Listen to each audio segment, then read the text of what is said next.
you're 31 now. Mm-hmm. You guys are beefing over territories that none of y'all even own. It's like not who even owns like these buildings? Yeah. Everyone's renting. But it's not over territory though. Like I hear people say that a lot and they be like, oh, y'all beefing over territory. But it's not that. These beefs are hereditary. These beefs are from death. So it might have started over territory, but I don't know because these beefs was there before I was even born and I was even thought of. So the thing is, you always gonna have somebody, cousin or brother or nephew or sister or whatever, that wanna avenge they lost loved one. You know what I'm saying? So say me and you beefing, Vlad, and we don't really know what we beefing for, but it's really because, but like, oh, like I know this, Vlad didn't kill nobody. I'm just gonna say it like this. Like say you killed one of my cousins or my brother or some shit like that. Or they saying you did it. And now you some years older than me, but I get of a certain age and now I'm in the streets and I keep seeing you. I'm like, oh, this nigga killed my cousin. I gotta get him. Or my friend, it'd be like people that lost their best friends and they family members or whatever. And that's really what's going on. It's not over blocks or territory. We not making no drug money in Chicago. That's where that come from. People think beefs and wars be over territory like the old Italian mobs and shit like that. It's not that. Niggas is really beefing for no reason. Like, they can't tell you what they're beefing for. They can just say, oh, well, that set of people killed such and such and we gonna step behind them. And it's gonna keep going. And I understand that. And I interview a lot of people in this life. You know, for example, like I interviewed Mob James recently.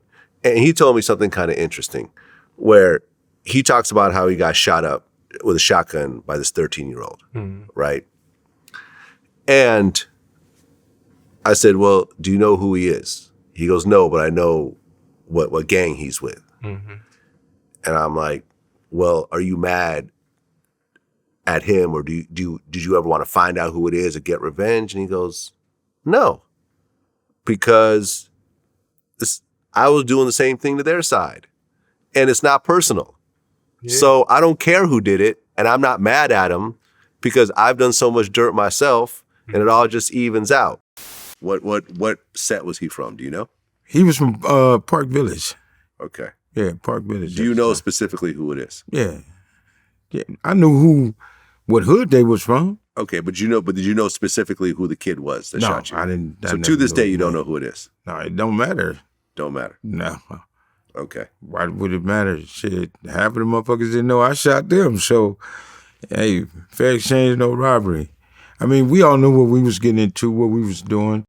Yeah. You know, now, there was a guy that killed his brother, Buntree, who they all knew, everyone was friends, and the dude killed him allegedly and so forth, and he had to get over that. It took him a lot of years of anger and bitterness. But he was like, when it comes to gang shit, we shoot each other. And he's like in his 50s now, he's like, it's whatever. We were all doing it to each other. You chalk it up to the game. I don't care who did it. If I ever found out, it wouldn't matter. And at some point, don't you feel like everyone has to do that? Be like, look, we understand that our relatives and brothers and friends and whatever got killed, but we were all doing it to each other and we all have to just say, fuck it, if we ever want to get over this because the cycle is still going. Like, you know, every weekend, 50 people shot in Chicago, seven murders. 4th of July, 80 people shot. Like, it's pointless at some point. And it's new and it's old beef. So it's like the old stuff and then it's new stuff that's happening with the younger generation, the next generation that's coming. But it's like nobody can... I don't never see an end coming to it for the fact that, like, majority of everybody can come together and be like, all right, we done with this shit, we gonna squash it. But it's gonna be that one sour apple out the bunch that's gonna be like, fuck that. I know my big homie said we squashed it, but I'm finna go over there and kill these niggas while they got their guard down. Yeah. That's what happened with us. I was 15, maybe, when we lost Devon. Well, yeah. No, I was probably like 17, 18 years old. I was somewhere around that time, but we squashed beef with our main ops.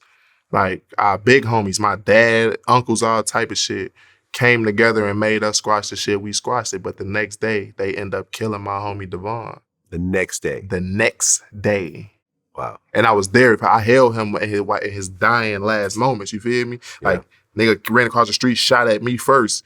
And then it was just like, it was two separate shooters. So it was just like shit going on. And I'm hearing other shots and not knowing that, you know, I'm running around the corner and I see my homie fighting for his life. You know what I'm saying?